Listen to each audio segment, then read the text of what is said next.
Hi friends, कैसे हैं आप लोग। आप देख रहे हैं शाही पाठशाला और मैं हूं बीके सिंह।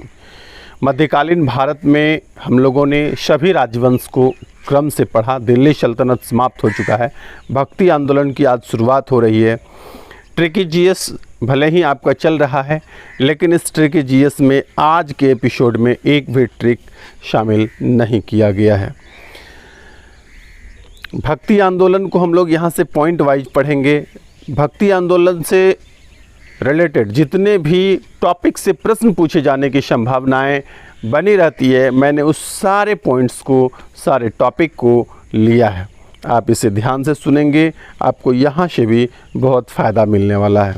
मैं उस सभी पॉइंट्स को आपको बताऊंगा जहाँ से भी कभी प्रश्न पूछे जा चुके हैं या पूछे जाने की संभावना बनी रहती है। आइए शुरू करते हैं। पहले पॉइंट के तौर पर भक्ति आंदोलन की दो धाराएं प्रचलित हैं। कौन कौन सी? पहला है शगुन मार्गी आंदोलन, जो राम भक्ति आंदोलन और कृष्ण भक्ति आंदोलन को चलाते हैं, बढ़ाते हैं। दूसरा है निर्गुण मार्गी आंदोलन। भक्ति की दो धाराएं प्रचलित है, शगुन मार्गी और निर्गुण मार्गी।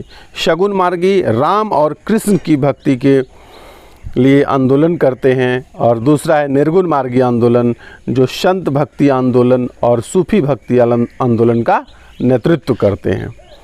तो इस प्रकार से दो भक्ति मार्ग हुए, एक संत के लिए और एक भगवान राम और कृष्ण के लिए। वस्तुतः भक्ति आंदोलन की शुरुआत दक्षिण भारत में ही हुई थी। इसे उत्तर भारत लाने का श्रेय रामानंद को जाता है। तो यहाँ से आपको तीन प्रश्न हो गए। एक तो शगुन मार्गी में कौन कौन शामिल है, किनका आंदोलन है? तो राम और कृष्ण का। और निर्गुण मार्गी में संत और सूफी का। दूसरा है कि दक्षिण भारत से उत्तर भारत भक्ति को लाने का श्रेय जो है रामानंद को जाता है। दक्षिण भारत में भक्ति आंदोलन को अलवार यानी वैष्णव संत और नैनार शैव संतों ने चलाया था। भक्ति आंदोलन को दक्षिण भारत में किसने चलाया था? अलवार का मतलब हुआ वैष्णव संत, और नैनार यानी शैव संतों ने चलाया था। नैनार संतों में सबसे प्रचलित शंकराचार्य जन्म कलाड़ी ग्राम केरल में हुआ था। सब के शब्द, जितने पॉइंट, जितने शब्द है, एक एक शब्द प्रश्न के लिए तैयार है। सभी से प्रश्न पूछा जा चुका है और आगे भी आने की संभावना है। अलवार वैष्णव संत को कहते हैं, नैनार शैव संत को कहते हैं। नैनार संतों में सबसे प्रचलित कौन थे? शंकराचार्य थे। शंकराचार्य का जन्म कहाँ हुआ था? कलाड़ी ग्राम केरल में। अगला है शंकराचार्य ने अपने समय जिस दर्शन का विकास किया वह अद्वैतवाद कहलाया। शंकराचार्य द्वारा प्रतिपादित दर्शन का क्या नाम हो गया? अद्वैतवाद। यह याद रखिएगा। उन्होंने अपने दर्शन का काफ़ी प्रचार प्रसार किया। इसे फैलाने के लिए चारों दिशाओं में 4 पीठ की स्थापना की। शंकराचार्य ने अद्वैतवाद को, अपने दर्शन को फैलाने के लिए उन्होंने बहुत सारे मेहनत किया और 4 पीठ की स्थापना की। आइए इस चारों पीठ को देखते हैं। उत्तर दिशा में जिस पीठ की स्थापना की उसको ज्योतिष पीठ कहते हैं। ज्योतिष पीठ कहाँ पर है? बद्रीनाथ में। दक्षिण में जिस पीठ की स्थापना किए उसको बोलते हैं श्रृंगेरी। ये कहाँ पर है? मैसूर में। मैसूर कहाँ है? कर्नाटक में। पूर्व में गोवर्धन पीठ पुरी उड़ीसा में है, पुरी, द्वारिकापुरी उड़ीसा। और पश्चिम में शारदा पीठ है, द्वारिका गुजरात में। तो इस प्रकार से शंकराचार्य ने अपने दर्शन का काफ़ी प्रचार प्रसार किया। इसे फैलाने के लिए उन्होंने कितने पीठ की स्थापना की? 4 पीठ की। उत्तर में ज्योतिष पीठ बद्रीनाथ में है, दक्षिण में श्रृंगेरी मैसूर में है, पूरब में गोवर्धन पीठ पुरी उड़ीसा में है, और पश्चिम में शारदा पीठ द्वारिका गुजरात में है। रामानुजाचार्य, अभी हम लोग शंकराचार्य को पढ़ रहे हैं, अब दूसरा रामानुजाचार्य एक नया दर्शन विशिष्टाद्वैतवाद। शंकराचार्य का कौन सा दर्शन था? अद्वैतवाद। और रामानुजाचार्य का कौन सा दर्शन है? विशिष्टाद्वैतवाद। इस दर्शन के अनुसार जिस प्रकार जिस प्रकार मनुष्य को ईश्वर की ज़रूरत है उसी प्रकार ईश्वर को भी मनुष्य की ज़रूरत है। रामानुजाचार्य का जो दर्शन है विशिष्टाद्वैतवाद, इनमें कहा गया है कि जिस प्रकार से मनुष्य को ईश्वर की ज़रूरत है उसी प्रकार से ईश्वर को भी मनुष्य की ज़रूरत है। रामानुजाचार्य ने अपने दर्शन को वेदांत शिवामह नामक ग्रंथ में संकलित किया था। माधवाचार्य, पहले शंकराचार्य आए, रामानुजाचार्य हो गए, अब माधवाचार्य ने अपने द्वैतवाद नामक दर्शन दिए, जिनके अनुसार आत्मा और परमात्मा दोनों भिन्न सत्ता है और उसका एक होना कभी संभव नहीं है। द्वैतवाद को ही ब्रह्म संप्रदाय कहा जाता था, जिसके प्रमुख आचार्य आनंद पीठ थे। यहाँ पर 3 दर्शन हम लोगों ने देखा, शंकराचार्य का अद्वैतवाद और माधवाचार्य का द्वैतवाद। द्वैत का मतलब हुआ दो, यानी आत्मा और परमात्मा दोनों भिन्न सत्ता है, उनका एक होना कभी संभव नहीं है। जबकि अद्वैतवाद में कहा क्या हुआ कि दो नहीं एक, यानी आत्मा और परमात्मा दोनों एक है। रामानुजाचार्य का जो एक नया दर्शन था विशिष्टाद्वैतवाद, इसके अनुसार क्या हुआ कि जिस प्रकार मनुष्य को ईश्वर की ज़रूरी है उसी प्रकार से ईश्वर को मनुष्य की भी ज़रूरत है। तो तीनों का मीनिंग जब आप समझिएगा तो तीनों आपको याद रहेगा। शंकराचार्य में हुआ अद्वैत, यानी दो नहीं सिर्फ एक। रामानुजाचार्य में विशिष्टाद्वैतवाद, यानी विशिष्टता। द्वैतवाद तो है, दो बात तो है, लेकिन इसमें विशिष्टता है कि आदमी को ईश्वर की और ईश्वर को आदमी की ज़रूरत है। फिर माधवाचार्य का क्या हुआ कि द्वैतावाद। ये द्वैतवाद का क्या मतलब हुआ कि दो अलग अलग बात। द्वैतवाद का मतलब हुआ दो अलग अलग बात। दो अलग अलग बात का मतलब क्या हुआ, ईश्वर और मनुष्य दो अलग अलग सत्ता है, उनका एक होना कभी भी संभव नहीं है। द्वैतवाद को ही ब्राह्मण संप्रदाय कहा जाता है, जिसके प्रमुख कौन थे, आचार्य आनंद पीठ थे। राम भक्ति आंदोलन के सबसे प्रसिद्ध संत तुलसीदास हुए। आंदोलन के सबसे प्रसिद्ध संत कौन हुए, तुलसीदास, जिन्होंने रामचरितमानस की रचना की। यह क्वेश्चन कितना बार पूछा गया होगा उसकी गिनती आप नहीं कर पाएंगे, अलग अलग एग्जामों में बहुतों बार पूछा गया है।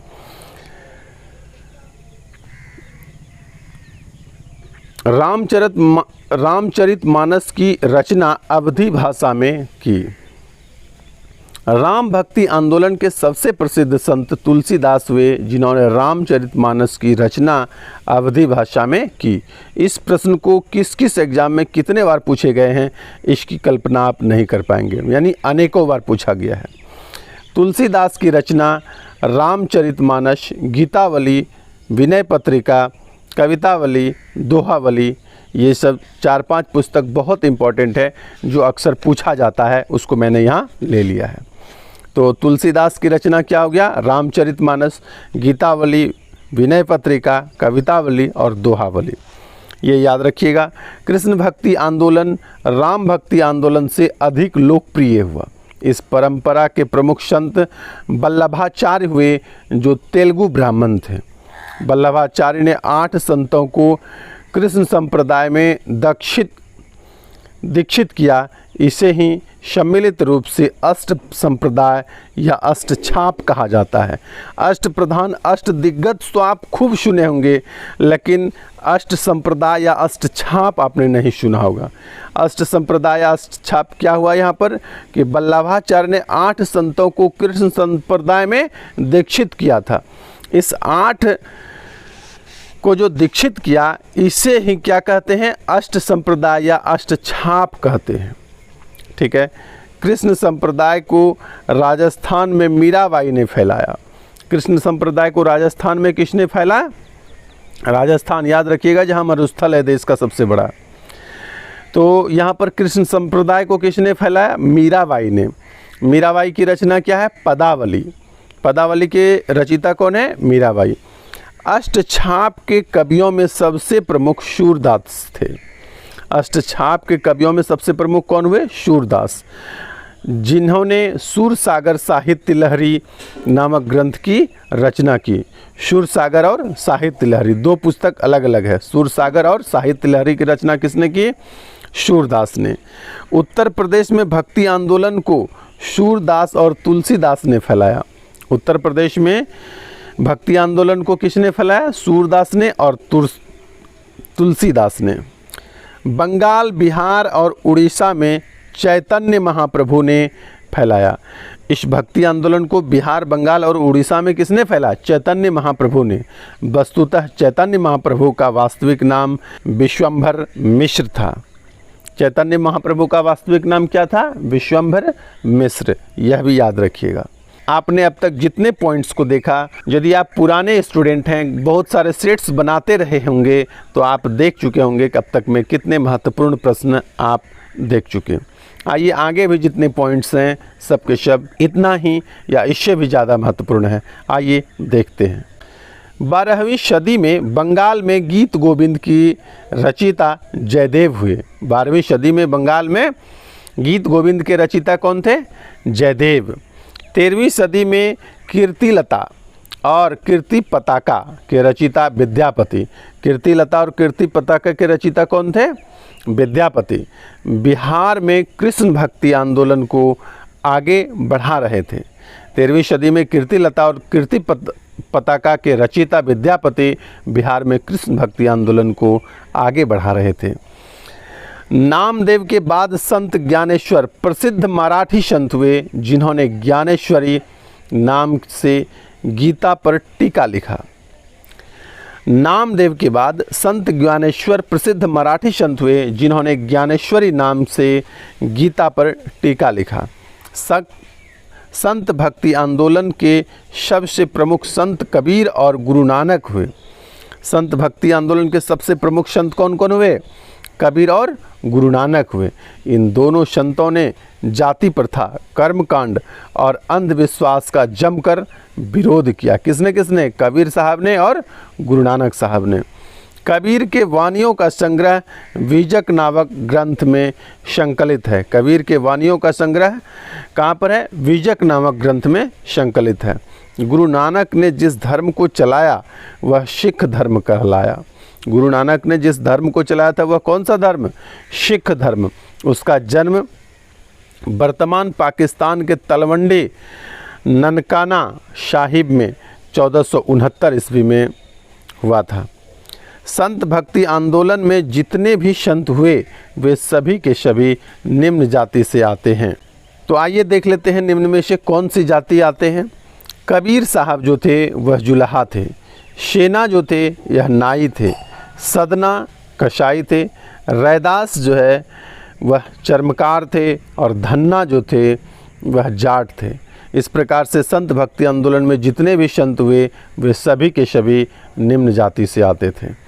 मध्यकाल में इस्लाम धर्म में भी कुरीतियों के खिलाफ जो परिवर्तन लाया गया उसे ही सूफी आंदोलन कहा जाता है। मध्यकाल में इस्लाम धर्म में भी कुछ कुरीतियाँ आई और उसमें जो परिवर्तन लाने के लिए प्रयास किया गया उसको सूफी आंदोलन कहा जाता है। अबुल फजल की रचना आईने अकबरी में 14 सूफी मत की चर्चा है, जिसमें सबसे प्रसिद्ध चिश्ती संप्रदाय है। चिश्ती संप्रदाय की स्थापना शेख मोइनुद्दीन चिश्ती ने किया था। मोइनुद्दीन चिश्ती का दरगाह अजमेर में है। यह 1192 ईस्वी में मोहम्मद गौरी के साथ भारत आए थे। मोइनुद्दीन चिश्ती। बाबा फरीद के दो शिष्य हुए, निजामुद्दीन औलिया और अलाउद्दीन सावीर। निजामुद्दीन औलिया के बारे में आपको याद होगा कि उन्होंने कहा था दिल्ली अभी दूर है। किसको कहा था ये आप हमें कमेंट करके बताएं, क्योंकि अभी आपने पिछली वीडियो में देखा था, कहा था दिल्ली अभी दूर है। और वह बंगाल विजय अभियान के बाद जब दिल्ली लौट रहे थे तो वह दिल्ली नहीं पहुंच पाए, रास्ते में ही उनकी मृत्यु हो गई। निजामुद्दीन औलिया अलाउद्दीन खिलजी के शासनकाल में थे। अलाउद्दीन खिलजी ने इनके सम्मान में जमायत खां मस्जिद का निर्माण करवाया था। निजामुद्दीन औलिया का दरगाह दिल्ली में है। उन्हें महबूब-ए इलाही कहा जाता है। महबूब-ए इलाही किनको कहा जाता है? निजामुद्दीन औलिया को महबूब-ए इलाही कहा जाता है। सुहरावर्दी संप्रदाय के संस्थापक बहाउद्दीन जकारिया, याद रखिएगा सुहरावर्दी संप्रदाय के संस्थापक कौन हुए? बहाउद्दीन जकारिया। इसी संप्रदाय से जुड़ा हुआ शाखा फिरदौसी संप्रदाय से था, जिसके प्रसिद्ध संत सरफुद्दीन याहिया मनेरी दरगाह कहाँ पर है? मनेर में था। भारत में नक्शबंदी संप्रदाय की स्थापना ख्वाजा बाकी बिल्लाह ने किया और इसे शेख अहमद सरहिंदी ने पूरे भारत में फैलाया था। शेख अहमद सरहिंदी जहांगीर के काल में थे। मुग़ल शासक औरंगजेब नक्शबंदी सिलसिला को ही मानता था। औरंगजेब जो थे, मुग़ल शासक औरंगजेब जो थे, उन्होंने नक्शबंदी सिलसिला को ही मानते थे।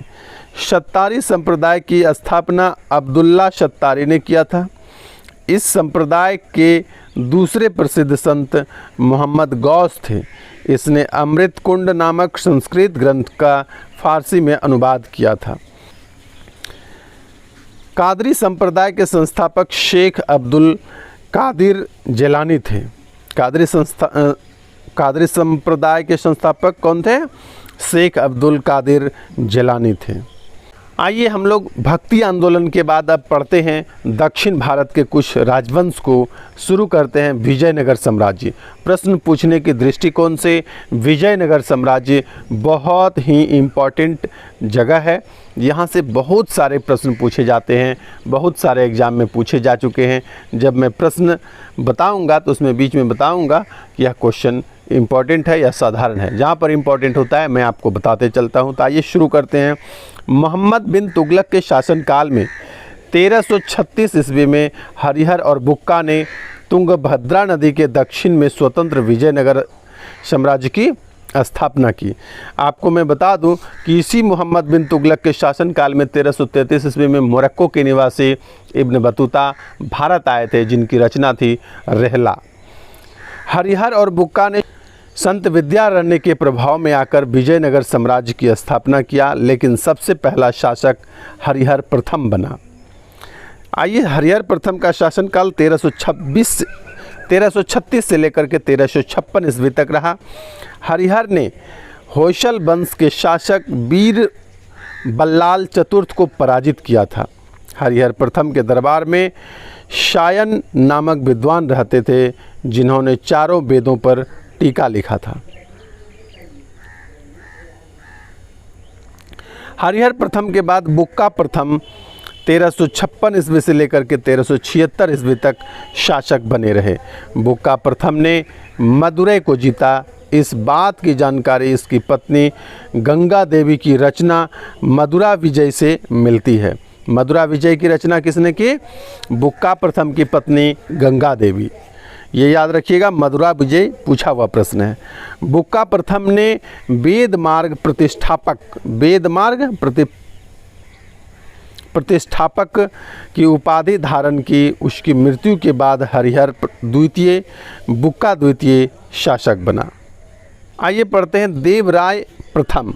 ये बहुत इम्पॉर्टेंट है। देवराय प्रथम के शासनकाल में बहमनी सुल्तान फिरोज शाह ने आक्रमण किया था और देवराय प्रथम को पराजित कर दिया, लेकिन दोनों के बीच समझौता हो गया। इस समझौते के तहत देवराय प्रथम ने अपनी पुत्री का विवाह फिरोज शाह बहमन से कर दिया और बांकापुर का क्षेत्र उसे दहेज के रूप में दे दिया। देवराय प्रथम ने ही तुंगभद्रा नदी पर बांध बनवाया था। तुंगभद्रा नदी पर बांध किसने बनवाया? देवराय प्रथम ने। ये याद रखिएगा, यह पूछा हुआ प्रश्न है। वहाँ से कई नहरें भी निकाली गई। देवराय प्रथम के शासनकाल में इटली यात्री निकोलो कांटी विजयनगर की साम्राज्य की यात्रा पर आया था। अब यह प्रश्न भी आपका बहुत बार पूछा हुआ है, ये पॉइंट भी आपका इम्पॉर्टेंट हो गया। देवराय प्रथम के ही शासनकाल में इटली यात्री निकोलो कांटी विजयनगर के साम्राज्य पर किसके शासनकाल में आया था? देवराय प्रथम के शासनकाल में। देवराय द्वितीय का शासनकाल 1430 ईस्वी से 1446 ईस्वी तक रहा। यह संगम वंश का सबसे महान शासक था। जिसे उसका जिसे उसकी प्रजा इंद्र का अवतार मानती थी, और उसने गजवेटकर की उपाधि धारण की थी। गजवेटकर की उपाधि किसने धारण की थी? गजवेटकर की उपाधि देवराय द्वितीय ने धारण किया था। देवराय द्वितीय ने अपनी सेना में मुसलमानों को भर्ती किया और उसका समर्थन पाने के लिए अपने सिंहासन के बगल में कुरान का एक प्रति रखवाई थी। इसके ही शासनकाल में इराक के यात्री अब्दुल रज्जाक विजयनगर का दौरा पर आए थे। निकोलो कांटी देवराय प्रथम के शासनकाल में और अब्दुल रज्जाक देवराय द्वितीय के शासनकाल में। दोनों इम्पॉर्टेंट है, दोनों याद रखिएगा। अगला है अब्दुल रज्जाक लिखता है, विजयनगर जैसा विशाल राज्य न तो उसने कभी देखा और न सुना था। संगम वंश का अंतिम शासक विरूपाक्ष द्वितीय हुआ। 1485 ईस्वी में शालूब नरसिंह ने विरूपाक्ष द्वितीय को अपदस्थ कर शालूब वंश की स्थापना किया। शालूब नरसिंह का शासनकाल जो है 1485 ईस्वी से 1491 ईस्वी तक मात्र 4 वर्ष तक रहता है। शालूब वंश के संस्थापक शालूब नरसिंह ने उड़ीसा के गजपति शासक पुरुषोत्तम को पराजित किया था। इस वंश का अंतिम शासक इम्माडी नरसिंह हुआ, जिनकी हत्या कर 1505 ईस्वी में वीर नरसिंह ने तुलुप वंश की स्थापना की। तुलुप वंश कृष्णदेव राय 1509 ईस्वी से 1529 ईस्वी तक अपने सत्ता संघर्ष पर बने रहते हैं। कृष्णदेव राय विजयनगर साम्राज्य का सबसे महान शासक था। कृष्णदेव राय याद रखिएगा, इनसे जुड़ा हुआ जितना भी पॉइंट आएगा अब वह ज़्यादा महत्वपूर्ण होगा, क्योंकि शासक जब महत्वपूर्ण होता है तो उससे रिलेटेड प्रश्न भी महत्वपूर्ण हो जाता है। तो आइए देखते हैं कृष्णदेव राय। कृष्णदेव राय विजयनगर साम्राज्य का सबसे महान शासक था। कृष्णदेव राय एक विद्वान शासक था। उसने तेलुगु भाषा में अमुक्त माल्यद और संस्कृत भाषा में जाम्बती कल्याणम नामक ग्रंथ की रचना की। तो अमुक्त माल्यद और संस्कृत भाषा में जाम्बती कल्याणम नामक ग्रंथ की रचना किसने की थी? कृष्णदेव राय ने। उसने ही अभिनव भोज, आंध्र भोज जैसी उपाधियां धारण की थी। आंध्र भोज और अभिनव भोज जैसी उपाधियां किसने धारण की? कृष्णदेव राय ने। उसके दरबार में तेलुगु भाषा के 8 बड़े विद्वान रहते थे, जिसे अष्टदिग्गज कहा जाता था। अभी हम लोग संत वाले भाग में भी इस बात की चर्चा किए थे। इन कवियों में सबसे प्रमुख अलसी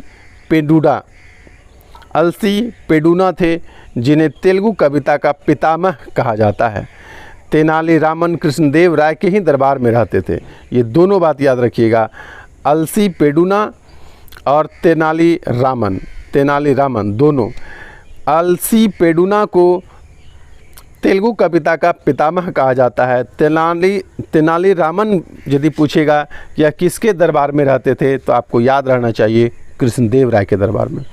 कृष्णदेव राय ने नागलपुर नामक एक नए नगर की स्थापना किया और विट्ठल स्वामी का मंदिर बनवाया। तो विट्ठल स्वामी का मंदिर किसने बनवाया था? कृष्णदेव राय ने। एक एक बात, एक एक पॉइंट, सभी के सभी प्रश्न हैं, सब दिन किसी न किसी एग्जाम में पूछा जाता रहा है। कृष्णदेव राय ने पुर्तगाली गवर्नर अल्बुकर्क से मित्रता कर ली। कृष्णदेव राय के शासनकाल में उत्तर भारत में बाबर ने मुगल वंश की स्थापना किया। 1529 ईस्वी में कृष्णदेव राय की मृत्यु के बाद अच्युत देव राय शासक बना। अच्युत देव राय उतना ज़्यादा योग्य ना होने के बावजूद भी उन्होंने 1529 से लेकर के 1542 ईस्वी तक शासन किया, कुल 13 वर्षों तक। अच्युत देव राय के शासनकाल में इटली यात्री नूनिज भारत आया था। जितने भी यात्री भारत आते हैं तो किसके शासनकाल में आता है, ये बहुत इम्पॉर्टेंट हो जाता है। तो नूनिज भारत कब आया था? अच्युत देव राय के शासनकाल में। अच्युत देव राय की मृत्यु के बाद उसका भतीजा सदाशिव राय शासक बने, लेकिन शासन का असली बागडोर उसके सेनापति राम राय के हाथों में था।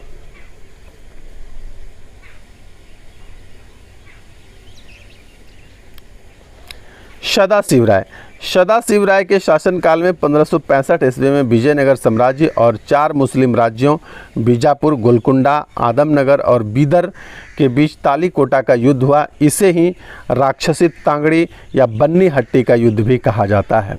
इस युद्ध में विजयनगर साम्राज्य पराजित हो गया था।